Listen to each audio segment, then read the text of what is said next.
Pre test এক্সামে কিভাবে ভালো করবা, প্রি টেস্ট এক্সামে কিভাবে টপ করবা, এ নিয়েই তো তুমি চিন্তিত। আজকে এমন 5টি গোপন সিক্রেট শেয়ার করব, যে সিক্রেটের মাধ্যমে তুমি প্রি টেস্ট এক্সামে টপ করতে পারবা। তাহলে শুরু করা যাক আজকের ভিডিওটি। স্টেপ নাম্বার 1, তুমি একটি রুটিন তৈরি করো এবং ওই রুটিনটা ভালোভাবে ফলো করো।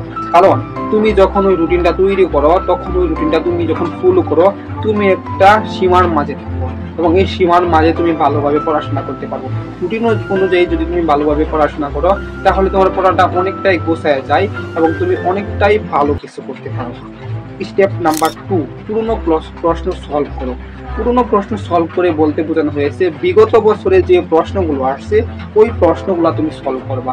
কারণ বেশিরভাগ ক্ষেত্রে প্রশ্নের মাঝে দেখা যায় যে পরীক্ষার খাতায় তারা পুরনো প্রশ্ন থেকে স্কুলের মাঝে প্রশ্ন করে থাকে, আবার বোর্ড এক্সামেও পুরনো প্রশ্ন থেকে প্রশ্ন করে থাকে।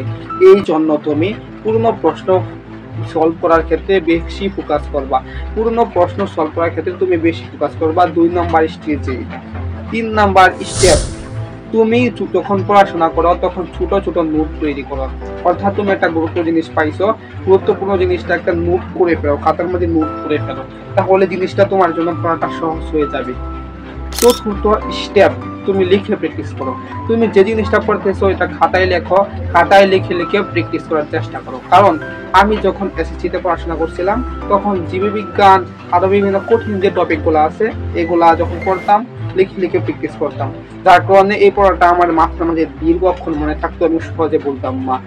এই কাজটা তোমাকে অনেকটাই সবার থেকে এগিয়ে রাখবা। তুমি এই জন্য যখন পড়বা প্রত্যেকটা জিনিস সার্টেন লাইন লেখা লেখা প্র্যাকটিস করবা, এটা তোমার জন্য মাস্ট। পঞ্চম স্টেপ, তোমাকে স্বাস্থ্য এবং নামাজের দিকে খেয়াল রাখতে হবে। তুমি এমন ভাবে পড়াশোনা করো না যে তুমি অসুস্থ হয়ে যাও।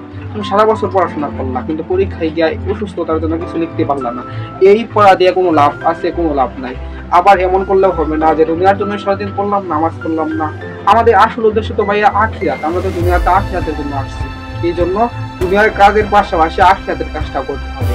আমাদেরকে 5 ওয়াক্ত নামাজ নিয়মিত তা ঠিক রাখতে হবে। তুমি যদি নামাজ ঠিক রাখো তার মাধ্যমে তোমার মনে একটা প্রশান্তি ঠিক থাকবে এবং আল্লাহ তাআলা তোমার প্রতি খুশি থাকবে।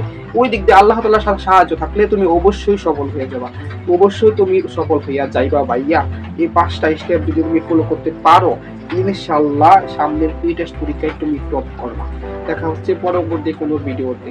পরবর্তী ভিডিও আসার আগ পর্যন্ত এই চ্যানেলটা ভাইয়া তুমি সাবস্ক্রাইব করে রাখো। দেখা হবে পরবর্তী কোনো ভিডিওতে। আসসালামু আলাইকুম। আল্লাহ।